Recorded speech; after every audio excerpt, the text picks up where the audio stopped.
S'il est un sujet âprement discuté entre pêcheurs, c'est bien le choix de la couleur d'un leurre souple, d'une cuillère ou d'un poisson nageur. J'ai assisté, vous aussi j'en suis sûr, à des débats sans fin au bord de l'eau sur ce thème, chacun ayant ses couleurs fétiches ou ses teintes abhorrées. Alors, qui a tort et qui a raison? Je vais tenter de faire un point sur ce que nous savons vraiment. Installez-vous confortablement derrière votre écran, sortez vos chips. Aujourd'hui, je vous invite à me rejoindre pour essayer de comprendre la vision des couleurs chez les poissons.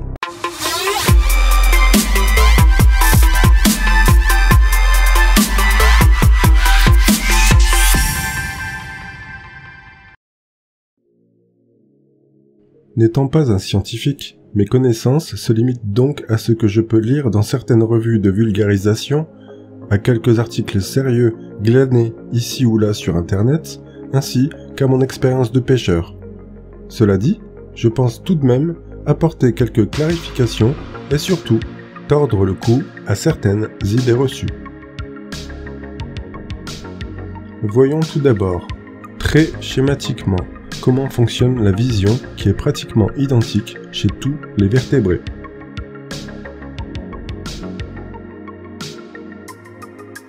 Le globe oculaire est composé d'une cornée, d'un cristallin, d'une rétine et d'un nerf optique qui relie l'œil au cerveau. Chez les poissons, comme chez l'homme, les images se forment grâce à ce cristallin qui projette les rayons lumineux sur les différentes cellules qui tapissent le fond de la cornée. On nomme ces cellules les cônes et les bâtonnets. Ce sont les cônes qui permettent de discerner les différentes couleurs, notamment le bleu, le vert et le rouge. Les bâtonnets servant quant à eux à analyser l'intensité lumineuse ainsi que le mouvement. Je précise d'ailleurs que le nombre de cônes et de bâtonnets varie selon les espèces. Cela dit, les choses ne sont pas tout à fait si simples, car il existe différentes sortes de cônes pour chaque couleur, et toutes les espèces animales ne sont pas logées à la même enseigne. On distingue donc ainsi les animaux à cornée monochromate, qui ne possèdent qu'un seul type de cône. Ce sont généralement des animaux nocturnes qui voient dans une sorte de camailleux bleu. Il y a ceux à cornée dichromate, qui ne distinguent que le bleu et le vert, comme par exemple le chat, le lapin ou la vache. Et enfin, les animaux trichromates, comme l'homme, qui perçoivent la presque totalité du spectre lumineux. Il semblerait que la majorité des poissons soient trichromates, comme nous. Toutefois, on suppose, mais je n'ai pas trouvé d'études vraiment scientifiques sur le sujet, que les grands prédateurs marins, comme le thon, soient simplement dichromates, ce qui expliquerait le succès des leurres bleus et verts majoritairement utilisés par les spécialistes de la pêche au gros. Nos carnassiers d'eau douce par contre verraient comme vous et moi, un peu moins bien en vérité, puisque nous disposons d'un nombre supérieur de cônes.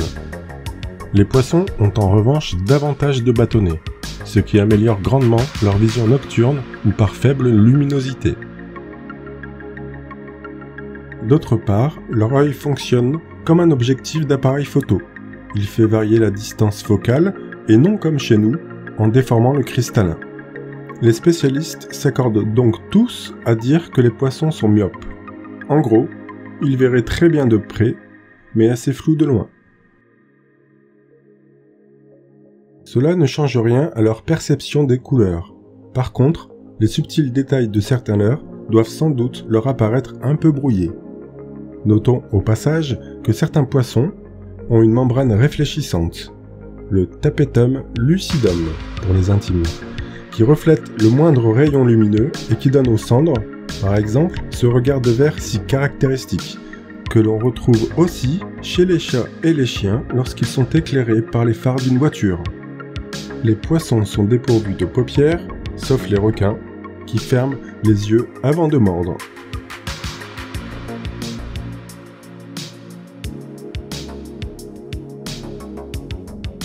Nous pouvons donc conclure que nos amis à écailles perçoivent correctement toutes les couleurs, exactement comme nous quand nous faisons de la plongée. Pour pratiquer ce loisir régulièrement, dans les eaux limpides de la Méditerranée, je sais bien que toutes les couleurs s'estompent passé quelques mètres, suivant un ordre précis que voici. Le rouge et l'orangé sont les couleurs qui disparaissent les plus vite, tandis que le bleu et le violet sont celles qui se discernent encore dans les grands fonds. Cela nous donne des indices, mais pas de certitude absolue, concernant le choix des teintes selon la profondeur. Cette échelle n'est d'autre part valable que pour des eaux parfaitement cristallines, ce qui est rarement le cas en rivière et en lac. On peut juste en conclure qu'il est plus judicieux d'utiliser du rouge en surface et du bleu en profondeur, a priori. Bref, dans les grands fonds, tout est bleu-vert. Voilà pour la couleur. Mais la capacité des bâtonnets à percevoir l'intensité lumineuse est à prendre en compte également. En effet, cette capacité augmente à mesure que décroît l'efficacité des cônes lorsque la nuit tombe. Comme nous, les poissons ne distinguent plus les couleurs par faible luminosité, mais ils discernent beaucoup mieux les nuances de gris. C'est pour cela, sans doute, que le blanc et le noir sont des couleurs régulièrement prenantes. Dans la semi-clarté de l'aube ou du crépuscule, il vaut mieux jouer à fond les cartes des contrastes. D'autre part, il y a l'aspect éclat, c'est-à-dire l'or, l'argent, les reflets holographiques qui eux aussi sont gérés par les bâtonnets, ainsi que le mouvement. Nous touchons maintenant au sujet délicat qui divise parfois les pêcheurs. Quelle couleur pour quel poisson? Je pense que le problème est mal posé de la sorte. Il faudrait plutôt dire quelle couleur en fonction de quelle profondeur et de quelle clarté de l'eau. Il faut intégrer à la fois les paramètres de luminosité et de turbidité et ne pas oublier que la vue n'est pas le seul sens des poissons. La ligne latérale est au moins, sinon plus importante, que la vue dans les moyens de détection d'une proie par un carnassier. Pour ma part, et ça n'engage que moi, je pense qu'il vaudrait même parfois mieux raisonner en termes de valeur plutôt qu'en termes de couleur. Mis à part les rivières à truites et les étangs calmes et limpides, la visibilité dans nos lacs et nos rivières ne dépasse pas 1 ou 2 mètres de profondeur, souvent moins. Dans ces conditions, et au vu de ce qui précède, je pense qu'il vaut mieux miser sur le contraste que sur la couleur à proprement parler. Les eaux sont claires, prenez des leurres foncées, de n'importe quelle couleur et vice-versa. Faisons d'ailleurs l'expérience suivante. Voici 3 poissons nageurs identiques d'une célèbre marque. Je les ai disposés sur 3 fonds de couleurs différentes, correspondant grosso modo à la surface bleu clair, la mi-eau bleu foncé et au fond noir.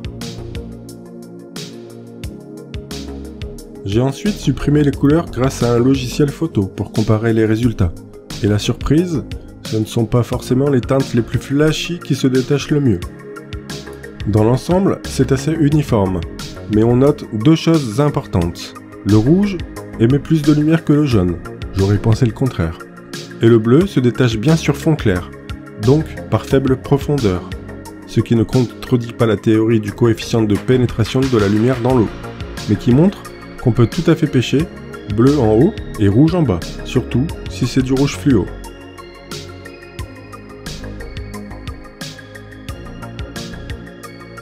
Quelles conclusions pouvons-nous donc en tirer pour la pêche? Tout d'abord, qu'il n'y a pas de couleur sauf bredouille en fonction des espèces. N'importe quelle couleur de leurre prendra du cendre par exemple. Oui mais, me dira un tel, dans ce plan d'eau, j'obtiens le plus de succès avec des grubs en watermelon, toutes couleurs confondues. Toutes? Il est permis d'en douter. Ce qui se passe, c'est que l'on prend un jour un poisson avec telle couleur, et qu'on finit par ne plus pêcher qu'avec celle-là. Et si d'autres prises suivent, cela nous confortera dans le choix de cette couleur, et nous n'en essaierons plus d'autres, ou alors très occasionnellement, et nous dirons dans ce cas, ici, c'est watermelon ou rien. C'est un comportement très courant, j'en ai été victime longtemps, je sais de quoi je parle.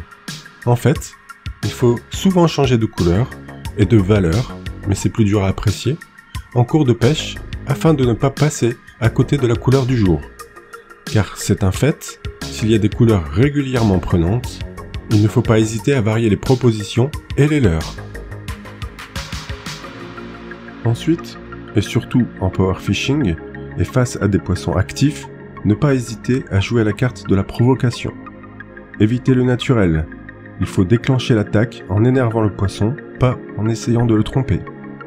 En résumé, je dirais que le blanc et l'argent, holographique ou pas, sont les couleurs les plus régulièrement prenantes. Quand on ne sait pas quoi choisir, il faut commencer par là. Dans les eaux très claires, les leurres aux couleurs réalistes sont mieux perçus.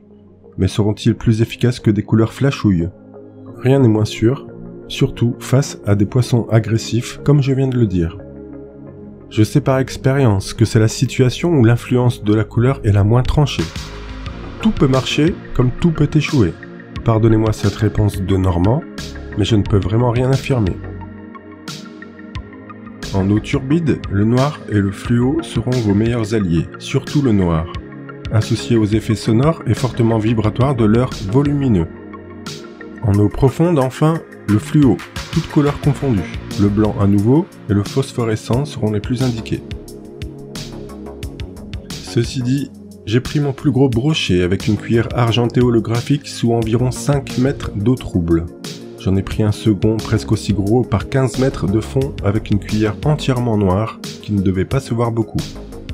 Je continue cependant à faire confiance aux valeurs plus qu'aux couleurs, même si je me laisse régulièrement séduire par des teintes plus exotiques. Et oui, j'en conclus que les fabricants savent mieux nous leurrer que nous le faisons pour les poissons.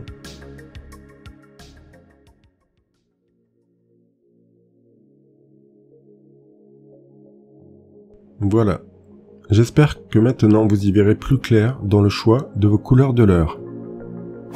Dans cette période de confinement, il est important de rester chez soi et de respecter les gestes barrières, ainsi que de prendre soin de vos proches. Passez une agréable journée ou soirée, c'était Fishing, passionné de pêche.